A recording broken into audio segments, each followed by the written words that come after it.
Welcome back to Hagrid's Garden. We've been learning a lot about composting and vermicomposting, so make sure you're checking on your experiments, and when you're all done with your vermicomposting, make sure you return your Steve back into the garden so he can get to work.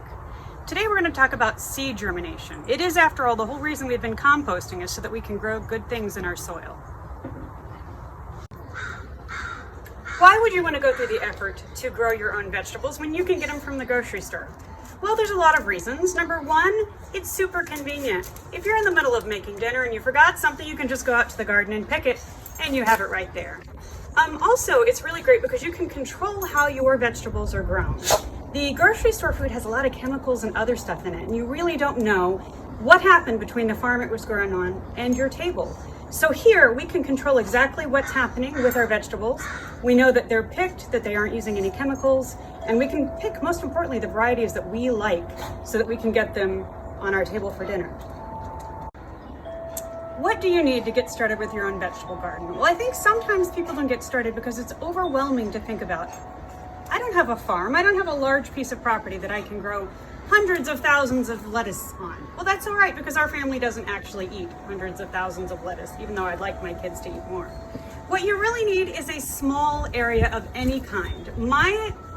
Most of my vegetables are actually grown in the front yard. As you can see, my backyard has a lot of trees, a lot of shade, and it is not great for growing vegetables. However, I do have this right here, raised garden, which is where I grow a lot of my early spring crops like lettuce and kale. You can come closer. This is actually last year's kale. It overwintered and it's coming back this year.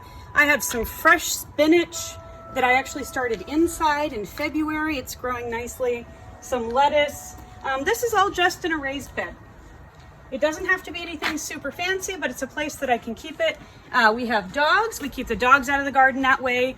And it's really easy. I can poke my head out and pick. So the first thing you need to do is decide exactly where you want to grow your vegetables. You can pick a bed in the ground that you dig out and create, or you can even just pick a small pot as a starting point.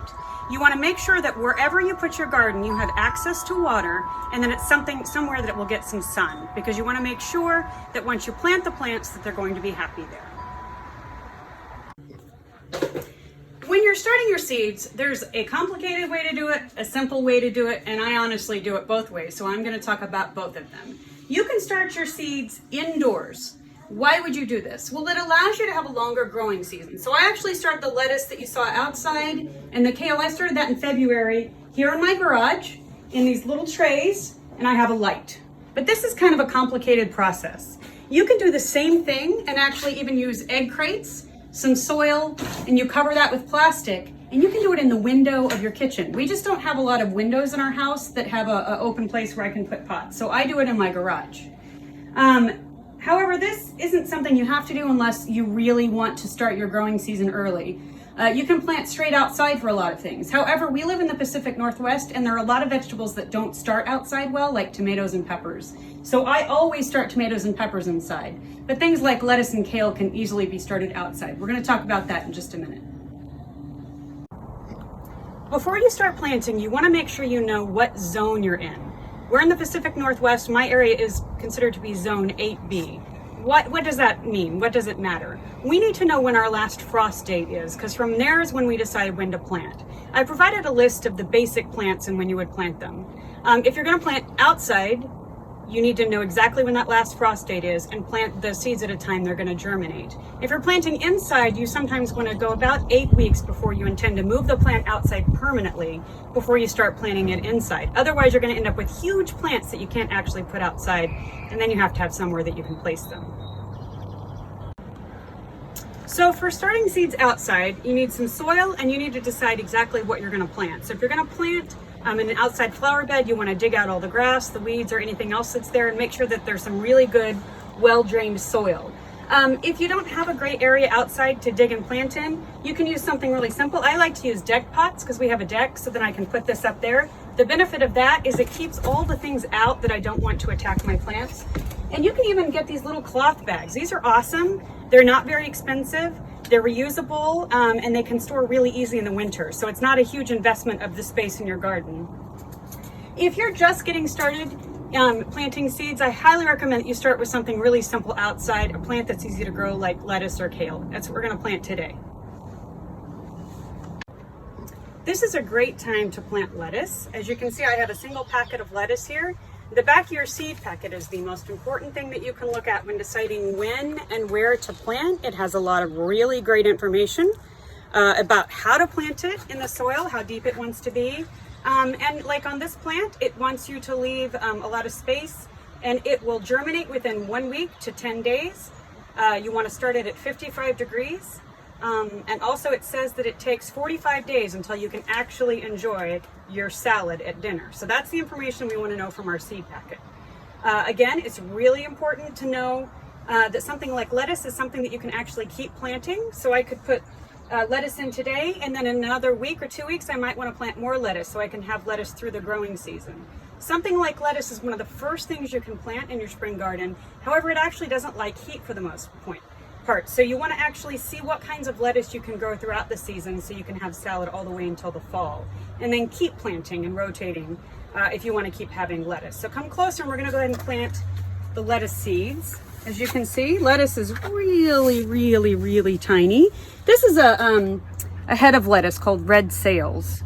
And so what it says is that it needs to be planted in a very shallow fashion, and you want to leave a lot of space between the rows.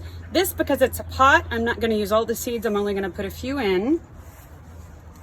Place it approximately 18 inches apart. We're not going to use a ruler, we're just going to put a few in. Now, what we're hoping is that some or most of these seeds are going to germinate and create some beautiful lettuce for us. So we have our soil, and again, it should be really shallow planting. So we just want to sprinkle a little bit more soil over the top of our seeds and then tamp it down, which just means push it down into the pot. Most importantly, you want to label it. I like to label it with the type of vegetable I planted and when I planted it, so that will give me an idea. It's great to keep a gardening journal. What you can do with that is for next year, you can see what worked, what didn't work, when you planted, and exactly what kind of success you had. So if you have a tomato you really like or a type of lettuce that worked well in your area, make sure you can make a note of that so you can have that same success next year. Once you have your plants, what do you need to worry about? Critters is the biggest thing we have in our area. Slugs, rabbits, deer, those kinds of things will unfortunately consume your plants very quickly and take away all of that effort. So what you want to do is think about that when you're planting. If you have an area outside your planting, do you need to fence it? Do you need to cover it so that the bunnies aren't eating your lettuce? That's one of the things I like about using a deck pot or a raised planter of some kind, is it takes away some of the problems of the pests that will come after your plants. I try not to use chemicals, so I try to use natural methods when there's a problem to just kind of protect the plants versus trying to harm nature. Now we're going to talk about seed germination. What is seed germination, Thorin? It's how plants make roots and make a flat soil. Yeah, it's the basic process of this seed eventually turning into the plant that you can put in your garden that will provide you with whatever tasty vegetables you want to have during the summer. So there's several different ways to do a seed germination experiment. I'm going to show you two different ways. One way I've already gone ahead and done because it's a little bit complicated.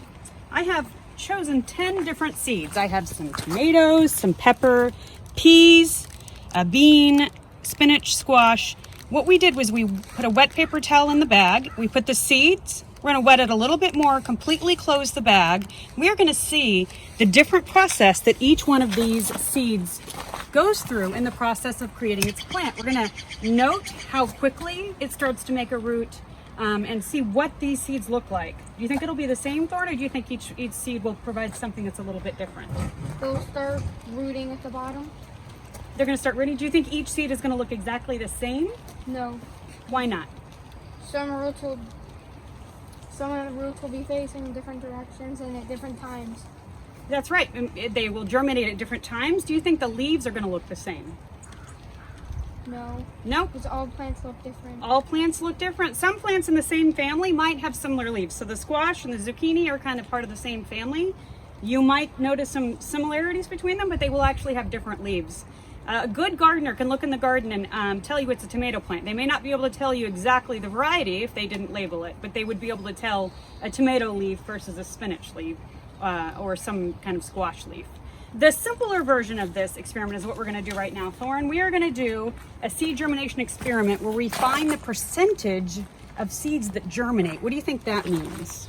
How many of the number of seeds actually germinate? That's right. Why would this be important if you're a farmer? So we can determine what percentage of plants that we have. If we plant, for example, 25 pea seeds, we can figure out what our success rate is based on how many of them actually germinate. So we're going to do an experiment where we put in one seed in each square, and then we're going to watch the process, see how long it takes, see when the first one comes up, when the last one comes out, and try to figure out our percentages from that. So Thorn, all we want to do here is pick a really simple seed like a pea or a bean. They're nice because they're really large and they create a nice root system. So I would go with a really simple seed, place them in your bag with a wet paper towel. And then once we get them all in, we're going to spray that paper towel with water because seeds need some water to germinate. And then we're going to close the bag up and create a little greenhouse environment. Just set it somewhere flat. We're going to come back next week and look and see what our seeds are doing.